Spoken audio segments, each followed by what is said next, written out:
बच्चों, इस वीडियो के माध्यम से सूर्यकांत त्रिपाठी निराला जी द्वारा उत्साह नामक जो शीर्षक है उस पर आधारित ये जो 4 प्रश्न दिए हैं, इन चारों प्रश्नों के उत्तरों की व्याख्या हम करेंगे। इनके उत्तर आपको समझाएंगे जिन्हें आपको अपनी कॉपी में लिखना है। ठीक है। जैसा कि पहला जो इसमें प्रश्न है कि कवि बादल से फुहार, रिमझिम या बरसने के स्थान पर गरजने के लिए कहता है, ऐसा क्यों? ठीक। और भी इसमें प्रश्न बना सकते हैं। जैसे दूसरा प्रश्न बनाया कि निराला जी ने बादलों से गरज कर बरसने के लिए क्यों कहा है, ऐसा भी प्रश्न हो सकता है। लेकिन आंसर दोनों का सेम होगा, उत्तर एक ही होगा। ठीक है ना। प्रश्न पूछने के लिए थोड़ा सा हम घुमा फिरा के पूछ सकते हैं, पेपर में पूछा जा सकता है, लेकिन प्रश्न को ध्यान से समझेंगे क्या पूछा गया है और फिर उसका उत्तर हम लिखेंगे। तो कवि बादल से फुहारे छोटे छोटे धीमे धीमे यानी बहुत हल्के हल्के, रिमझिम या बरसने के स्थान पर गरजने के लिए कहता है, ऐसा। तो आपको बताया गया था बच्चों की जब कविता की व्याख्या की गई थी कि जो ये उत्साह नामक कविता है, कैसी कविता है? एक आवाहन गीत है, ये बताया गया था। इसके स्वर में ओज है, क्रांति है। ये बड़ा प्रिय विषय है बादल इनका, निराला जी का।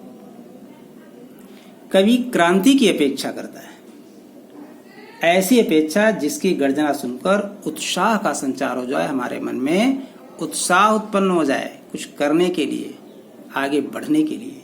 ठीक है ना। दूसरी ओर बादलों की फुहार और रिमझिम वर्षा से व्यक्ति के मन में कोमल भाव का जन्म होता है, शांति का अनुभव होता है।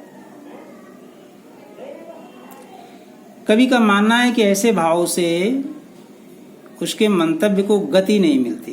यही कारण है कवि ने बादल से फुहार, रिमझिम या बरसने के स्थान पर गरजने के लिए कहा है, जिससे कि मन में उत्साह का भाव उत्पन्न हो और क्रांति उत्पन्न हो। ठीक है। अगला प्रश्न देखते हैं, कविता का शीर्षक उत्साह क्यों रखा गया है? कवि ने कविता का शीर्षक उत्साह क्यों रखा है? ये उत्साह शीर्षक रखा है तो क्या सफल उत्साह है? सफल शीर्षक है। ठीक है। अब इसमें भी दूसरा प्रश्न बना सकते हैं कि सूर्यकांत त्रिपाठी जी द्वारा रचित जो उत्साह नामक कविता है हमारी, कविता उत्साह के लिए शीर्षक की सार्थकता स्पष्ट कीजिए कि ये शीर्षक कहाँ तक उचित है, सार्थक है। अपने विचार आपको देना है। तो देखिए, कवि ने उत्साह कविता में बादलों से क्या कहा? गर्जने की कामना की है। और कैसी गर्जना? ऐसी गर्जना जिससे जन सामान्य में चेतना का संचार हो जाए, एक उत्साह उत्पन्न हो जाए, क्रांति उत्पन्न हो जाए। ऐसी गर्जना जिसकी गड़गड़ाहट सुनकर जो उदासीन लोग हैं उनके मन में भी उत्साह उत्पन्न हो जाए, वे लोग भी उत्साहित हो जाए। ठीक है ना। कवि अपेक्षा करता है कि लोग बादल की गर्जना से अपनी उदासीनता छोड़ देंगे और उत्साहित हो जाएंगे। ऐसी उपेक्षा करते हुए कवि ने कविता का शीर्षक उत्साह रखा है, जो वास्तव में सार्थक प्रतीत होता है। ठीक है ना। अगले प्रश्न की बात करते हैं कि कविता में बादल किन किन अर्थों की ओर संकेत करता है? कविता में बादल किन किन अर्थों की ओर संकेत करता है? तो बच्चों देखिए, बादल कविता में जो बादल को कवि ने जोर से गर्जने बरसने की बात की है, तो वो निम्नलिखित अर्थों की ओर संकेत कर रहा है, कई अर्थों की ओर संकेत कर रहा है, किसी एक अर्थ विशेष की ओर नहीं। ठीक है ना। बादल जो है मानव जीवन में क्रांति लाने की ओर संकेत कर रहा है। कहां पर? मानव जीवन में क्रांति लाने के लिए संकेत कर रहा है। ठीक है। बादल पानी बरसा करके लोगों को गर्मी से शांति दिलाते हैं, जन कल्याण का काम करते हैं। तो दूसरा एक ये भी पॉइंट लिख सकते हैं कि मानव जीवन की पीड़ाओं को दूर करने की ओर भी संकेत करता है। जिस प्रकार बादल परोपकारी हैं, इस तरह से मनुष्यों को भी, हमें भी परोपकारी होना चाहिए, लोगों का कल्याण करना चाहिए। जीवन को उत्साह, ये नाम ही उत्साह, जीवन को उत्साह और संघर्ष के लिए प्रेरित करता है। उत्साहित बनो, हतोत्साहित नहीं, और संघर्षरत रहिए। क्रांति की बात जो की गई है, तो बादल इस ओर भी संकेत करता है कि जीवन में नवीनता और परिवर्तन हमें लाना चाहिए और इसकी तरफ हमें काम करना चाहिए, यानी नवीनता और परिवर्तन की ओर भी संकेत करता है। ठीक है, चलिए प्रश्न नंबर 4 को देखते हैं कि शब्दों का ऐसा प्रयोग जिससे कविता के किसी खास भाव या दृश्य में ध्वन्यात्मक प्रभाव पैदा हो। ध्वन्यात्मक ध्वनि नाद सौंदर्य कहलाता है। उत्साह कविता में ऐसे कौन से शब्द हैं जिनमें नाद सौंदर्य मजबूत है, छांटकर लिखें। इसमें बच्चों कविता की लाइनें आपको लिखना है कि कविता की किन लाइनों से ऐसा पड़ता है ध्वन्यात्मक नाद सौंदर्य उत्पन्न हो रहा। तो जैसे देखिए आपने ऊपर इसमें पढ़ा था, घर घर भर देते हो, हैं? जब आप कहीं सांस लेते हो तो क्या होता है, और जब बादलों की बरसने की बात आती है तो आपने इसमें देखा होगा उत्साह नामक कविता में, उत्साह नामक कविता में देखिए ये जो अभी हट रही में मैंने देखा था, लेकिन उत्साह नामक कविता के आधार पर बच्चों लिखना है इसको। तो ये लाइन लिखेंगे, घेर घेर घोर गगन धराधर हो। ठीक है ना, घेर घेर घोर गगन। इसके बाद इसी में देखेंगे अगली लाइन जो हमारे थी, विकल विकल उन्मन थे, उन्मन, विकल विकल उन्मन थे, उन्मन तप्त धरा जल से फिर क्या करना है, शीतल कर दो बादल कर दो, यानी तप्त धरा जल से फिर शीतल कर दो बादल कर दो। ये पंक्तियां जो हैं नाद सौंदर्य की ओर संकेत करती। कौन कौन सी, घेर घेर घोर गगन, ठीक है, विकल विकल उन्मन थे उन्मन, तप्त धरा जल से फिर शीतल कर दो बादल गरजो। तो बच्चों ये 4 प्रश्न उत्साह नामक कविता के आधार पर जो पाठ पर दिए गए हैं, उन चारों प्रश्नों की व्याख्या कर दी गई, आपको बता दिया गया। इसी के आधार पर इनके उत्तर लिखना। और जो प्रश्न नंबर 5 है, रचना और अभिव्यक्ति के आधार पर है। तो जैसे बादल उमड़ घुमड़ कर बारिश करते हैं, वैसे ही कवि के अंतर मन में भी भावों के बादल उमड़ घुमड़ कर कविता के रूप में व्यक्त होते हैं। तो ऐसे ही किसी प्राकृतिक सौंदर्य को देखकर अपने उमड़ते भावों को कविता में उतारिए, यानी कविता की 2, 4, 5 लाइनें आपको बनाकर अगर आप लिख सकते हो तो लिखिए, अन्यथा इन जो 4 प्रश्न हैं, इन 4 प्रश्नों के उत्तर आपको विधिवत कॉपी में करना है। ठीक है, दूसरा शीर्षक हमारा क्या था, अट नहीं रही है। ठीक है, तो बच्चों पहला प्रश्न था, छायावाद की एक खास विशेषता है। क्या विशेषता है, अंतर मन के भावों का, हमारे मन के अंदर के जो भाव, बाहर की दुनिया में सामंजस्य बिठाना।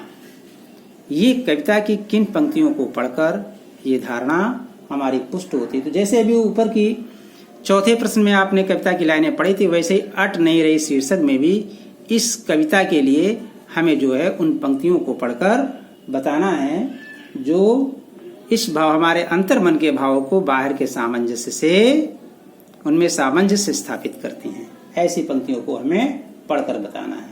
ठीक है, तो देखिए अभी आपने पढ़ा था, इसमें ये मन के भावों का ही है कि कहीं सांस लेते हो घर घर भर देते हो। ठीक है, जब सांस लेते तो ऐसा लगता है कि चारों तरफ सुगंध वो फैल रही है, इस तरह की।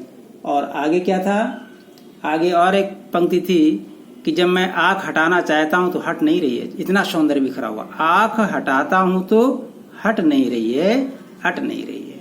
ठीक है ना, ये पंक्तियां हमारे मन के अंदर के भावों को उजागर कर रही हैं, प्रस्तुत कर रही हैं। ठीक है, इसी तरह से जो अगला प्रश्न था, इसमें कवि की आंख फागुन की सुंदरता से क्यों नहीं हट रही है। कवि की आंख फागुन की सुंदरता से क्यों नहीं हट रही है? तो अभी आपको व्याख्या में बताया गया है कि फागुन की प्रकृति प्रायः सभी को लुभाती है। जो प्रकृति में सौंदर्य है वो सभी को लुभा रहा है। ऐसा कौन व्यक्ति हो सकता है, ऐसा कौन सा हृदय हो सकता है जो प्रकृति के सौंदर्य से अभिभूत न हो, प्रकृति के सौंदर्य को देख करके जिसका मन आह्लादित न हो, प्रसन्न न हो। ठीक है ना। फागुन में बसंत का यौवन, उसकी मंद मंद सुगंध, मादकता, प्रफुल्लता चारों तरफ फैली है। और बसंत को तो आप जानते हैं ऋतुओं का राजा कहा जाता है। ठीक है ना। तो कोई भी ऐसा व्यक्ति नहीं है दुनिया में जो बसंत ऋतु में प्रकृति के सौंदर्य को देखकर आकर्षित हुए बिना रह जाए, ऐसा संभव नहीं। कवि का हृदय भी लोगों के साथ साथ प्रकृति प्रेमी भी है। वो प्रकृति का सूक्ष्मदर्शी, सूक्ष्म से सूक्ष्म अवलोकन करता है।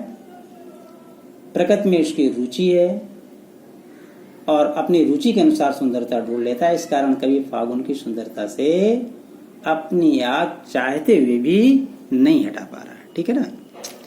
प्रस्तुत कविता में कवि ने, अगला प्रश्न है, प्रकृति की व्यापकता का वर्णन किन रूपों में किया है? प्रकृति की व्यापकता, प्रकृति कैसे व्याप्त है? तो देखिए उसमें कवि ने बताया है कि फागुन के प्राकृतिक सौंदर्य का प्रभाव सर्वत्र व्याप्त है। नए नए पल्लव निकल रहे हैं पेड़ों में, पुष्पों के रूप में पेड़ों पर देखा जा सकता है। फागुन की प्रकृति का प्रभाव मनुष्यों के मन पर देखा जा सकता है ना। फागुन का इतना प्रभाव है कि सर्वत्र उल्लास, खुशी दिखाई पड़ रही, उत्साह लोगों में दिखाई पड़ रहा है। और फागुन की इतनी अतिशय शोभा है, चारों तरफ सुंदरता है कि वो कहीं भी समा नहीं रही है, कहीं भी अट नहीं रही। पाट पाट शोभाश्री, पाट पाट शोभाश्री पट नहीं रही, अट नहीं रही। ठीक है। तो चारों तरफ उसकी शोभा सुंदरता समा नहीं रही है। इतनी अतिशय प्राकृतिक सुंदरता का वर्णन किया गया है कवि के द्वारा।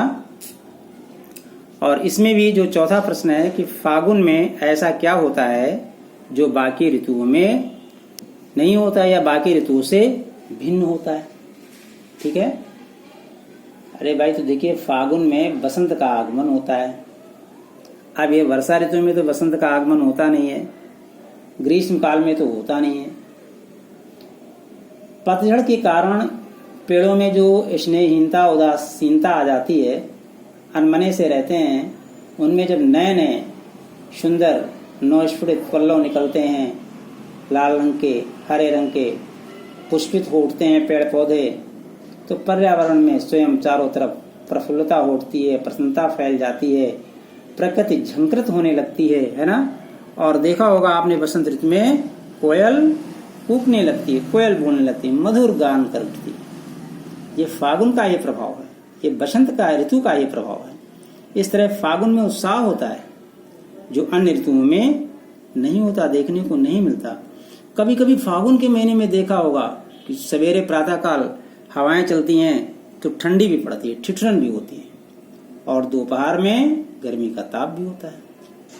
कभी पतझड़ के कारण पेड़ शोभाहीन होते हैं तो कभी नए नए पल्लवों से सुशोभित होते हैं। यही सब हमें प्रकृति में परिवर्तन दिखाई पड़ता है जो अन्य ऋतुओं में नहीं है। ठीक है।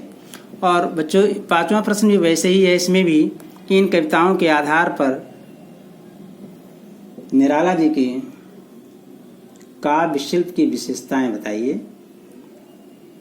तो निराला जी की काव्य शिल्प यानी कविता लिखने की जो उनकी कला है, गुण है, जो विशेषता है, काव्य सौंदर्य है, उसका वर्णन करना है। तो बच्चों, निराला जी की कविताएं दूसरों से भिन्न हैं।